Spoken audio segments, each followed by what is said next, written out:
Evcol.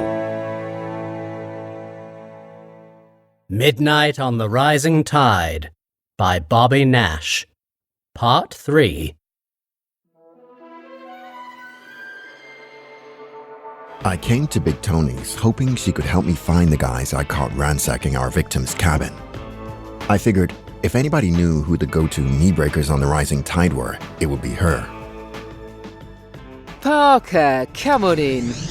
Sorry to barge in unannounced, Tony. I need to ask you a few questions about...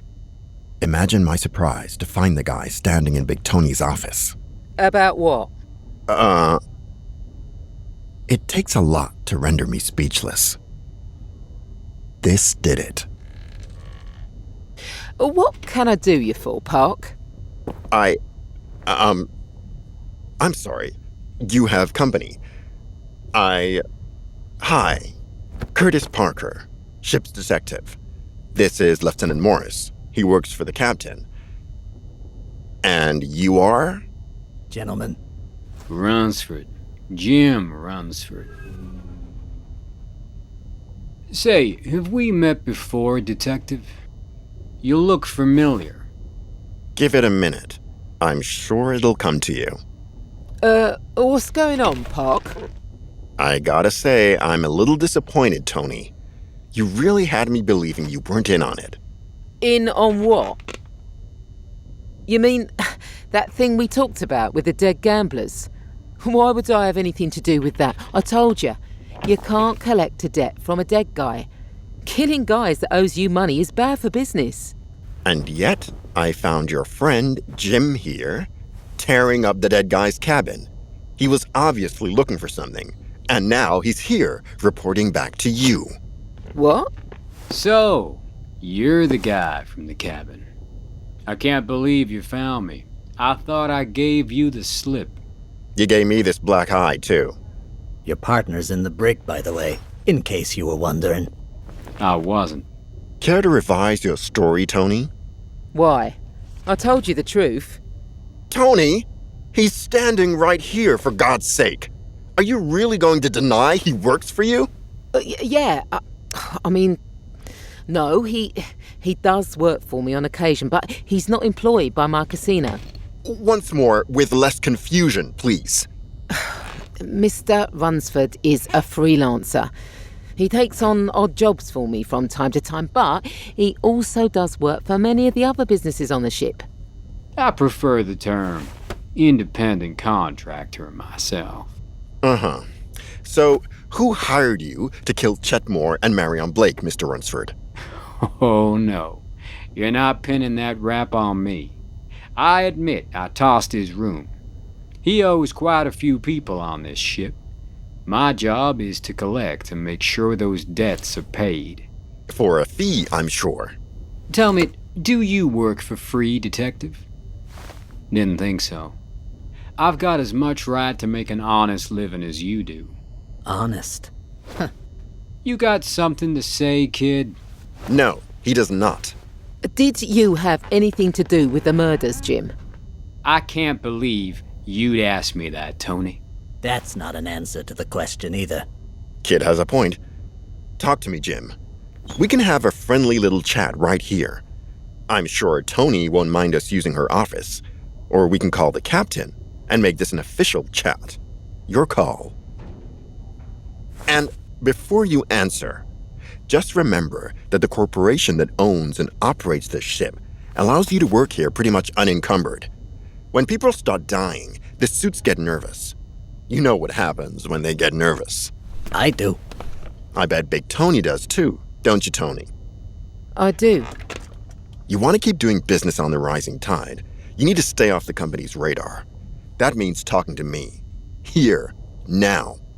Otherwise, I call the captain and have you shut down. How do you think that would go down with your various clients? Not well. To put it mildly. So, me or the captain? Who you talking to? You. Good choice. Why doesn't everyone take a seat, okay? Whatever else she might be, Big Tony is a smart businesswoman.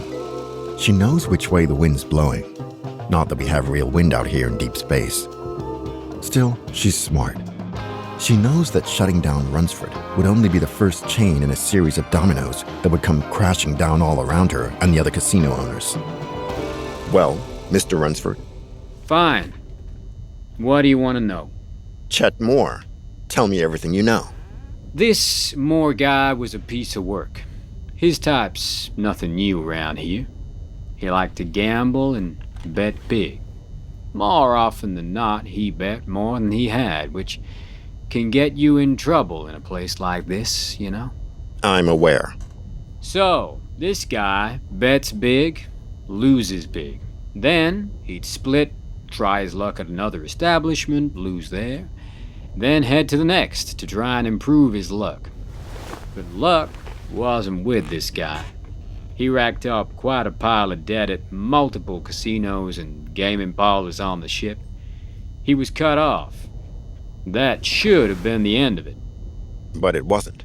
No. Next thing they know, he's back. Somehow flush, and he's got some skirt on his arm.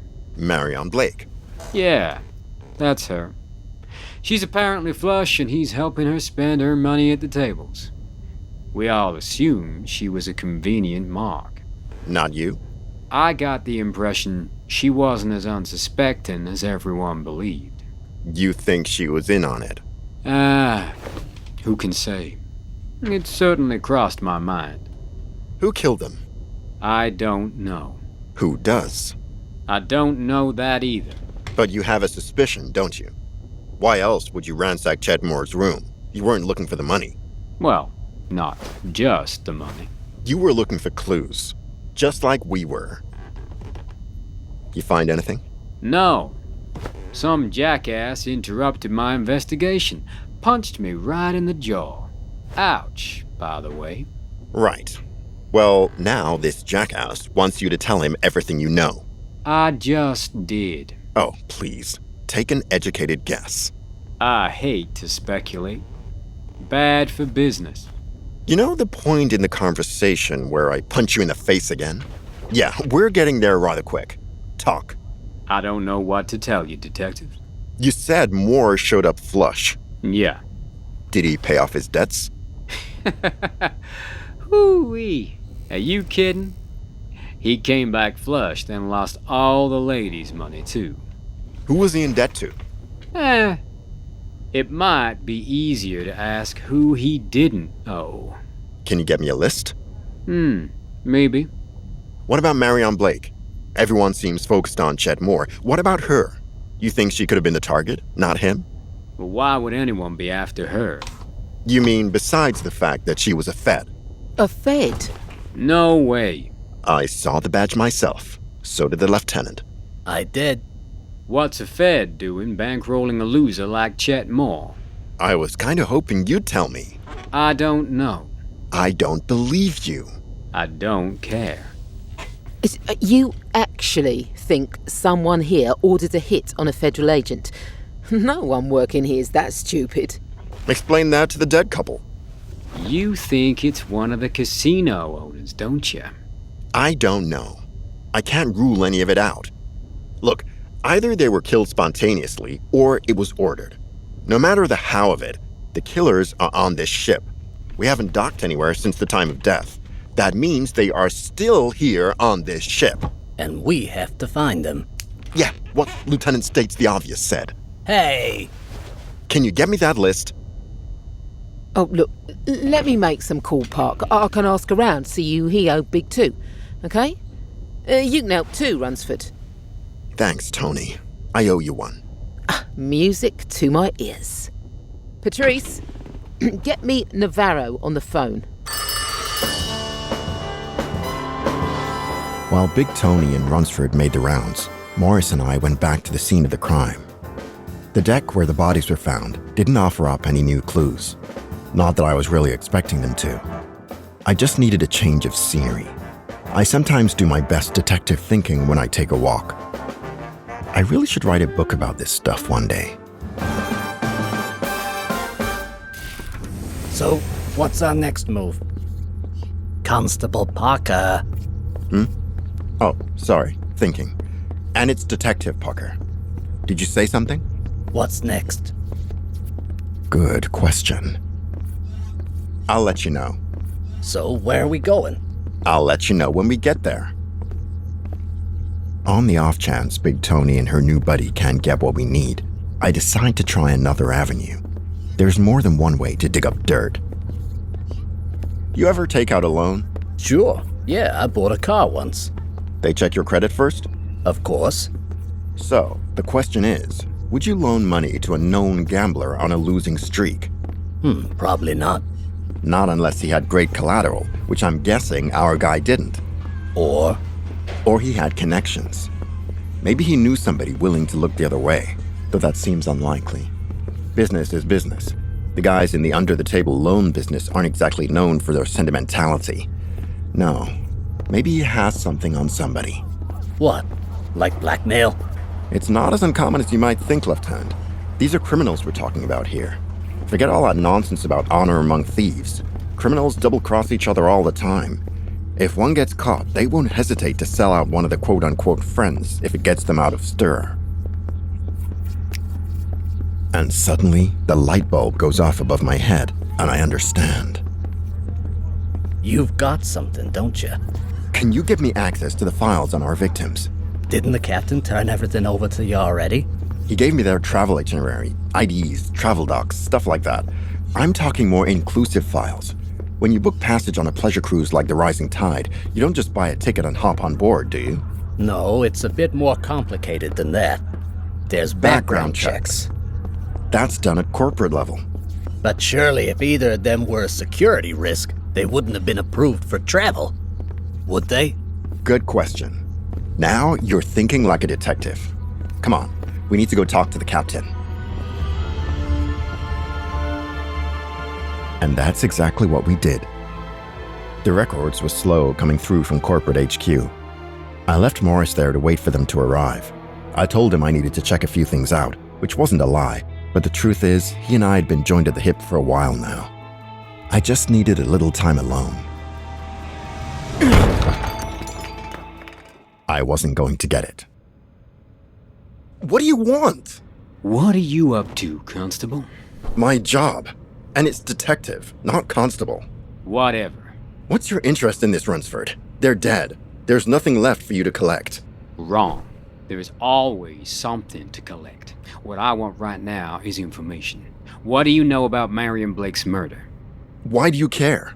Because she's not the only one with a badge.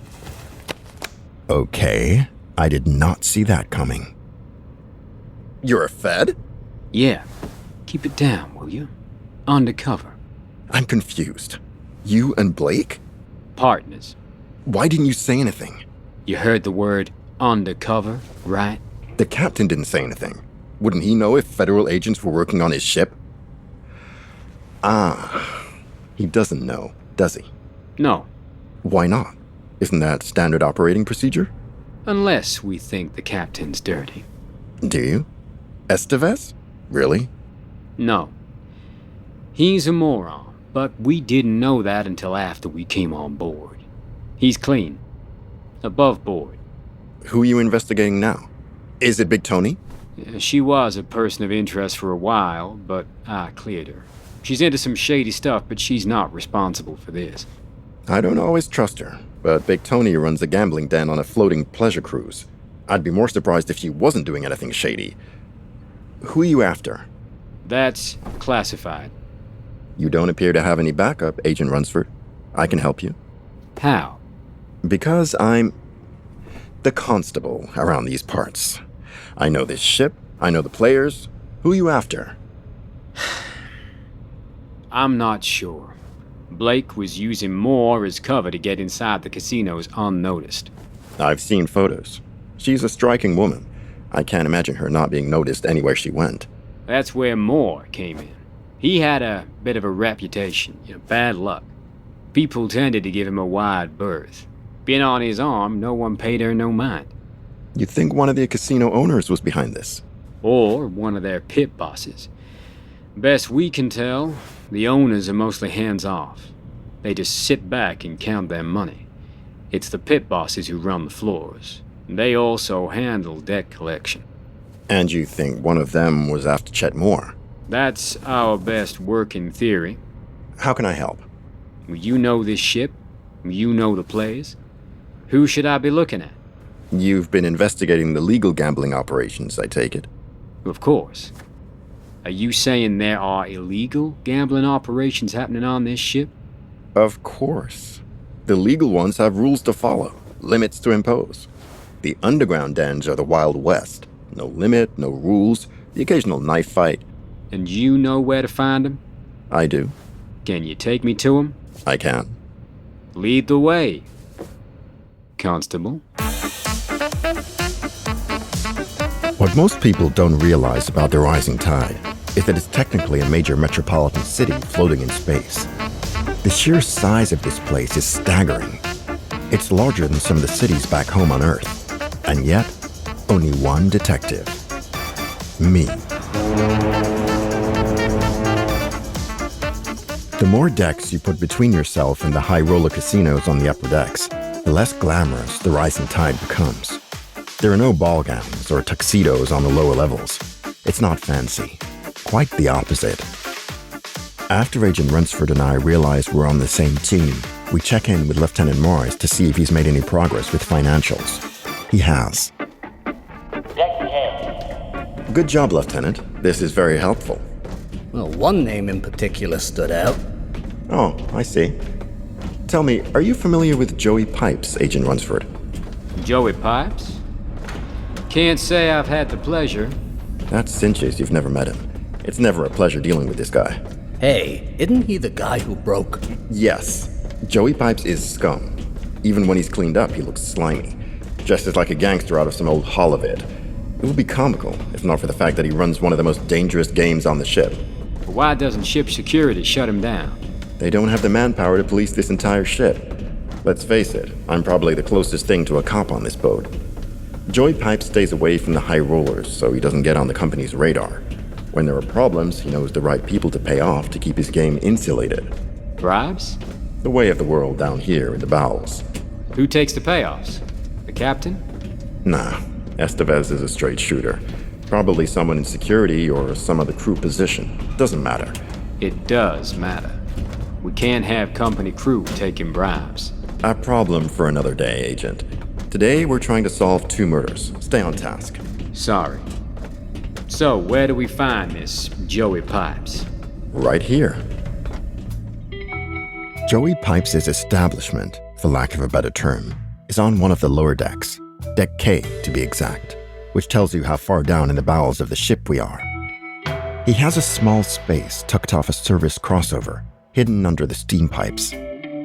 Down here, there are no ballrooms, no casino floors, no amenities. You go to one of the casinos upstairs for a show and an experience. You here to play? You come to Joey Pipes to gamble. You want window dressing, you head upstairs.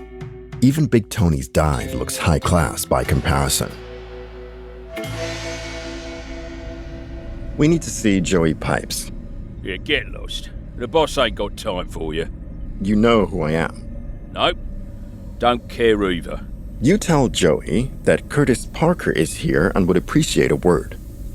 Do it now, please. Oh, stay here. I'll be right back. Did you seriously just use the "do you know who I am" line on him? There's a few places that still works. I could just badge us inside. You think they're hard to talk to now? They see a badge, this place will lock down faster than you can spit. Patience. Easy for me to say. Joey Pipes and I aren't exactly the best of buddies. Back when I first met him, back before he went independent and opened his own hole in the wall, Joey Pipes was an enforcer. He did the same job that Runsford was pretending to do while undercover. He collects debts. I was in deep with Big Tony. Joey Pipes was sent to collect. I ended up with 2 broken legs and an urge to give up gambling. Hey, Constable Parker, it's been a long time. What brings you to my front door? You looking to place some bets? Joey, no bets today. In fact, all bets are off. Oh, is that supposed to mean something to me? Or was that your idea of a threat? I don't make threats. Yeah? And I don't fear detectives or ship's crew. You should know that by now. You know the names Chet Moore and Marion Blake? Only what I see on the teleprompter bulletins. Like what? Nothing's been released publicly. Well, maybe it was just scuttlebutt. You know, lots of rumors floating around a ship like this. Maybe I overheard something. This is ridiculous. Who's your friend? You work for Big Tony, right? Actually, I'm a federal agent. Commonwealth Investigative Services. Damn it. I told him to keep that badge in his pocket. You brought a Fed to my place, Parker? And you got a death wish or something? I'm sorry. Did you just threaten to kill a man in front of a federal agent? Are you that stupid? Hey, watch yourself, Agent. Look, before this gets out of hand, just talk to me, Joey. 2 people are dead. One of them was also a federal agent. If I can't figure out who did it, the rising tide is going to be invaded by an army of guys just like Runsford here. Do you really want that?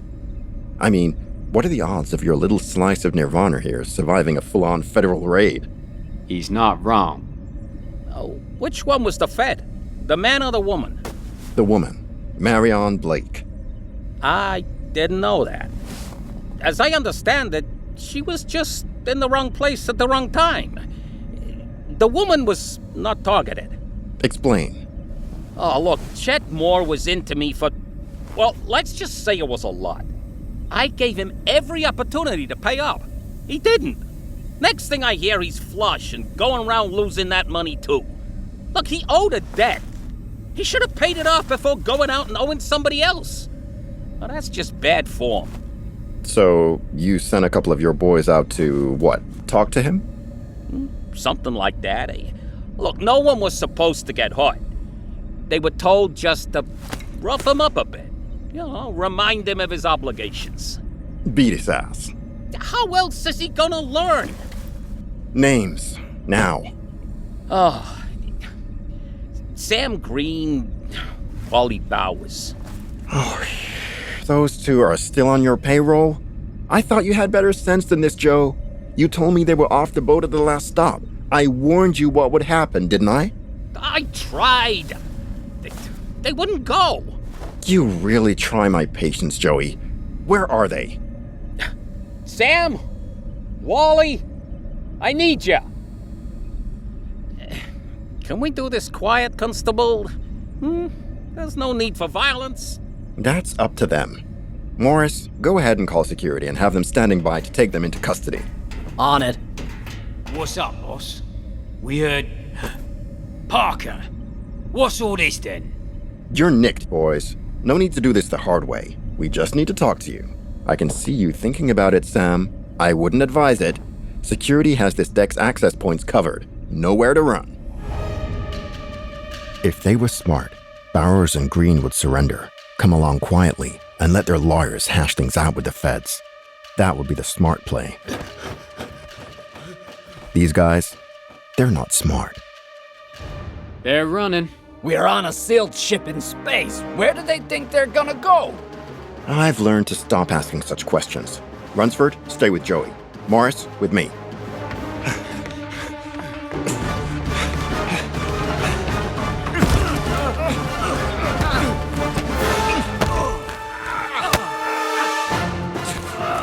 I've been waiting to do this a long time, Sam. Hold it. Perfect timing, officer. Take these 2 gentlemen to the brig. Separate cells. I don't want them talking to each other before we get a chance to question them. You okay? I'm starting to think I'm either too old for this, or I need to stop drinking. Maybe both. Maybe both. Call the captain and let him know we've got our guys. I'll grab Runsford and Joey Pipes and we'll meet him at the brig. And Morris? Yeah? Tell him not to forget my fee.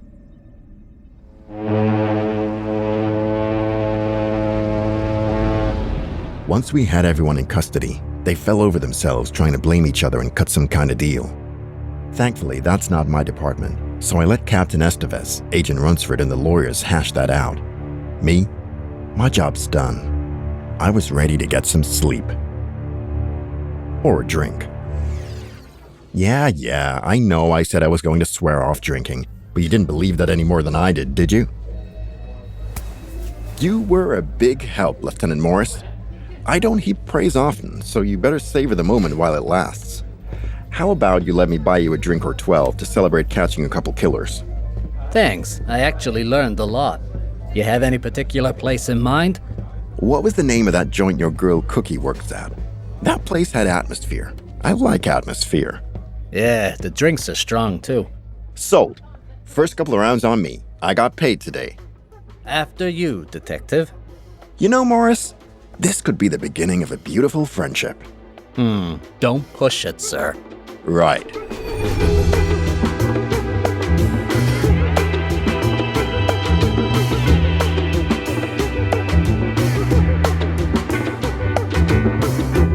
This was an Evcol Entertainment Clockwork Digital Studios original production, a part of the On Another Wavelength audio anthology series, featuring the voice talent of Samantha Boffin, Will Harrison-Wallace, Mitch Howell, Chris Machari, and Mark Stewart. Written by Bobby Nash. Directed and produced by Simon James Collier. Series created and co-produced by Adam Dechanel.